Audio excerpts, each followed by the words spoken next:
Hello and welcome to Tiny Tinfoil Hat, live from the Wise Wolf Golden Synagogue. Our guest today is a Hebrew poet, teacher, and a master debater. Nothing but bangers. We hope you will enjoy. Hello and welcome to Tiny Tinfoil Hat.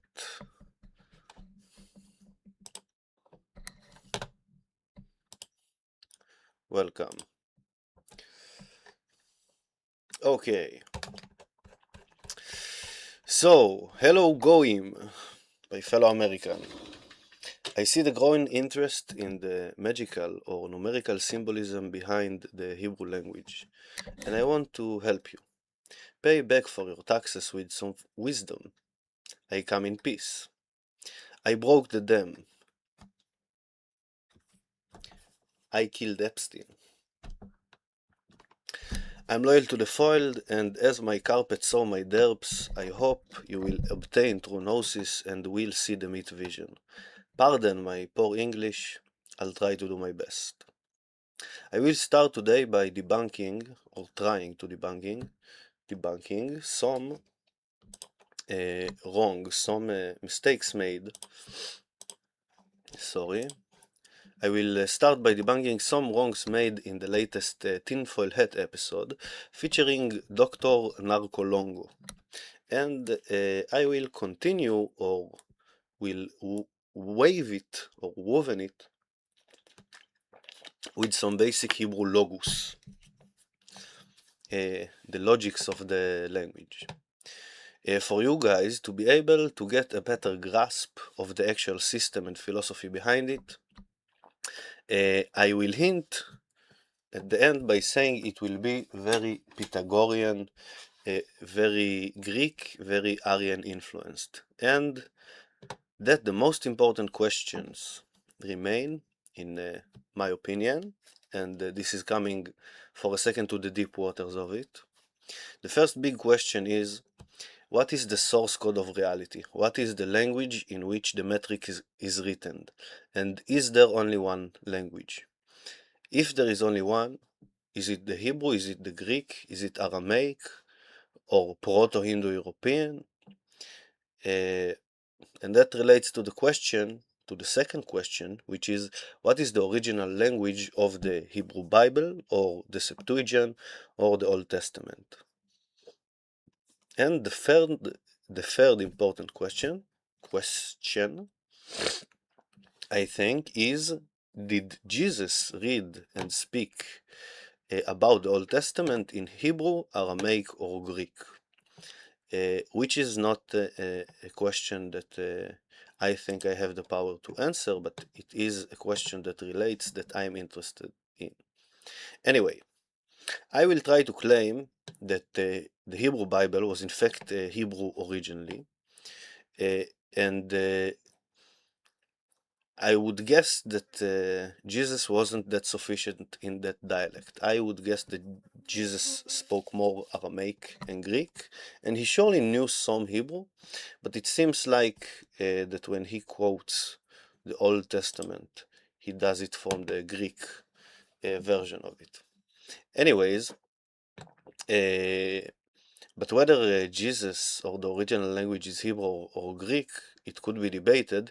It surely wasn't Latin, and surely the matrix isn't written in Latin, and any attempt to get the aesthetics of both Old and New Testaments, in my opinion, is very poor using the English through Latin lens, or King James Bible version, or any English. I think in some point you need to understand either the Greek or the Hebrew. I find much more in common with Greek scholars and poets than Latin ones. Latin is the language of Rome, and surely not Abraham's language, and we're going to talk about Abraham today. Not Abraham, not Isaac, not Jacob. And again, I don't think Jesus spoke also that much Latin. So I'm not a scholar, but a modest poet, yet my profession is the Hebrew language. Please debunk me, if you will. I am happy to learn from my mistakes. So, let us start with the major error from the last tinfoil hat pod, making relations between Abraham and the word Abraham and the word Hebrew, the name of the Hebrew people or the Hebrew language. So now I will share my screen for you guys to be able to see, and you don't need to see me anymore. So Abraham in Hebrew is written like this. Hebrew in Hebrew is written like this. Ivri, Ivrit is the masculine and feminine form. And why do I write it ivory? For you to understand the difference. Because this is Ein. Ein is a throat letter. It also represents the eye. Okay? But Ein and Aleph are very different. And not Hebrew, not Arabic are written with Aleph in Hebrew, but with Ein. Okay? So, and we will break down more what is the origin of Avraham and Ivri in the language. So let us see. But you can see the clear relations between Ivri and Aravi, Ivrit and Aravit, Hebrew and Arabic in Hebrew. And Avraham is a different A sound. And yes, there is the B, but this is not the thing.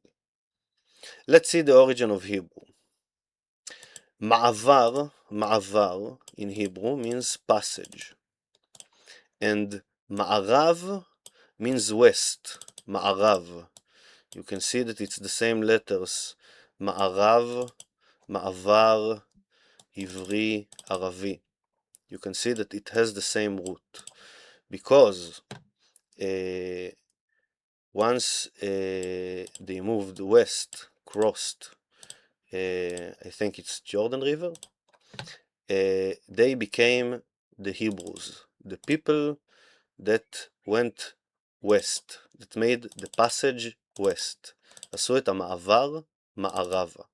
Yes, and the word for evening in Hebrew is ערב, also relate in this sense to west, because in the evening the sun sets in the west. בערב השמש שוקעת במערב. Okay, so this is the origin of Hebrew and Arabic etymology in Hebrew. Now let's talk a bit about Abraham. So first in Hebrew, the pronunciation, it will be with a V, Avraham. Okay, Avraham, it relates to abracadabra, that you surely know, which means I will create as I will speak. It relates to Abba, Av, father, Abba. It relates to Ba, which means coming. Okay? And the root is the bet and the resh, the bar. Okay? The bar. And here it's only the bet. And we will talk about the aesthetics of the B sound and the R sound. Okay? You surely know the Hebrew name Bar, like Bar Rafaeli. Bar in Hebrew means wild, outside, something out of something, or from possibility to not activation, actualization. Okay? From possibility to actualizing. Okay? And abracadabra and Abraham relates to this bar, to this wild outside, the thing that comes out of a thing. Now, how do we say bless in Hebrew? We say bracha. Okay? Bracha is a bless. In Arabic, they say, or we say, barakeh. Okay? Written with the same letters, with the same sounds. Okay? And in Arabic, when you say bara ruch min hun, means outside, go outside. Okay? And also in Hindu, bahar is outside. Okay? Relates to the bar. So it's all about the B and the R, the bet and the resh. Okay? And also, in the Hebrew, when we say, here we have, so in the beginning, what you read in your Bible, 3 words in the beginning, is in Hebrew is a single word, which is bereshit. Bereshit. You see the same bar here? Bereshit. Outside, something coming out of something, from possibility to actualization. Okay? This is how we say in the beginning, and created is bara in Hebrew. Bara. Active past tense. In the beginning God created will be in Hebrew, here for your pronunciation, Bereshit bara Elohim. Now see how it's written in Hebrew. Bereshit bara Elohim. Bereshit bara. Now, let us mark also the Aleph. And this is a bit Greek and Pythagorean, okay? So, the first letter in the Hebrew alphabet is Aleph, like alpha, represents the one. One could be God or one could be man. It can be the whole unity, but also a unit. Understand? So, Bet is the second, represent 2. Okay? And secondary. Okay? And like in geometry, 1 is a dot and 2 is a line. Okay? Now, as we saw here in bracha, the letter kaf, which we see here, represent in the numerics of the Hebrew, in the gematria, represent 20. And the reish, like in the bar and the bracha, represent 200. So when you say bless in Hebrew, you actually say 222. Okay? And the number is not the thing is like saying multiply, multiply, multiply. Okay? More, more, more. Okay? And we can go deeper in here and say that the 2 came out of the 1, and there is much deeper layers to it. But it was originally to show that there is no relations between Avraham and Ivrit, but you can see that the bet and the reish is the common in all of it. So you can say the bet and the reish is the deepest common denominator, which go back to abracadabra of Hermistress Megistus, right? So, basic Greek view or Pythagorean view would say that 1 is a dot, 2 is a line, 3 is the first shape, triangle, okay? But 3 dots can make a shape, even if it's not a perfect harmonious triangle.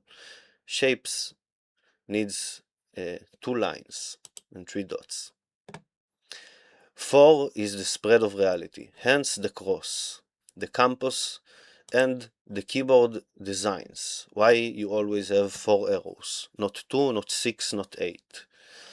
That relates to the second mistake made by Dr. Narco at the latest tinfoil hat, saying that Adam as the first man is that the etymology of Adam relates to red, to the color red, Adom, like Edom, which is also Adom.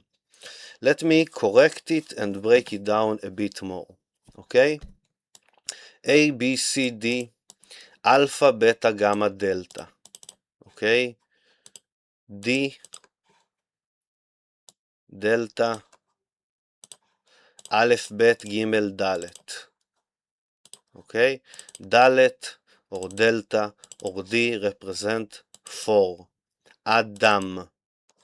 D represent 4. Adam in Hebrew, Aleph is the 1, Dalet is 4, Mem, Adam, Mem, like our M, is the 40. That also represent water, Maim in Hebrew, like the 4 rivers flowing out of heaven, like the 4 winds or spirits of the sky. Meaning that the pattern of Adam is putting a 1 in the middle of the 44. 44, again, the spread of matter, the spread of water. Adama, hence, is land. Also relates, you can think about the cross, about the campus, about the spread of a material world out of the original unity, out of the original dot. Okay? And dam or dam is blood. Why is dam, Adam, Adama written this way? Because they spread in the same aesthetics of the concept of 4. Okay? And second, before the valid question, why is it red though? Let me show myself again. Before the valid question, why is it red though? The blood is red, and you can claim that the soil is red and the human to an extent is red. Well, it all relates to our image. God created us in their or his image, right? In the Hebrew it's theirs, it's plural. So the way we say image in Hebrew, maybe I should show it. The way we say image in Hebrew is dmut.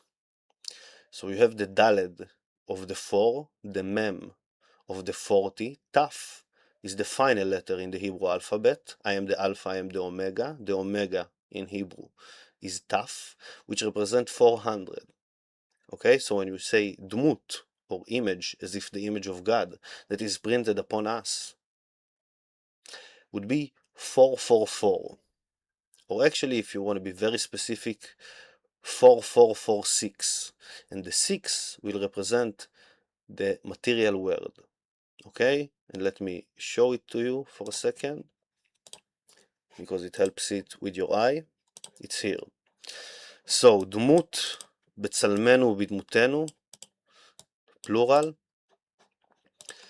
446, 400. Okay, 4, daled is 4, mem 46, 400.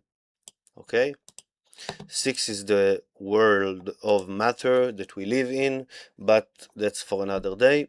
Why is it red though? Because red is the low end of the spectrum. Okay, you have red, infrared, violet, ultraviolet. Okay, so the image of God that we see here and the image of us and our blood and the soil is seen red at the low frequency. Okay, the low frequency is red, is literally red. Okay, the lowest frequency in the light spectrum is the red and the infrared. Okay, which in Hebrew would be adom and tat adom. And infrared in Hebrew, tat adom, sounds a lot like subhuman. Tat adam, tat adom, infrared, tat adam, subhuman, מתחת לאדמה, underground, below the soil. Yes? And the higher end of the spectrum, the higher frequency, in Hebrew, the violet or the purple or the turquoise will relate to essence. תכלת is turquoise, it relates to תכלית, which is essence. And סגול, purple or violet, relates to, let me see, I thought how to translate it best. Specialty. סגול, oval or violet, will relate to specialty. So, I hope that reaches Sam, Johnny, or XG. Sorry that I can't be there for the 1000th episode of the Tinfoil Hat. Thank you and be well. Yes, I don't have any live questions here from my American audience, which is probably asleep right now or something. I'm always not sure of the schedule. Let me put again the intro that I enjoyed making, and be safe. Send me an email when you're gonna talk Hebrew, guys. Please don't. First, don't embarrass yourself, and second, it is magical, and you talk about it as if it is magical, and you believe in this magic. So if you believe in this magic and you sell this magic for the crowd, be accurate about it, because when it comes to those crafts, you do not want to be wrong, right? You don't want to mess around. Anyways, hope you have a great time. Thank you to Sam for all the great material, and love from Israel.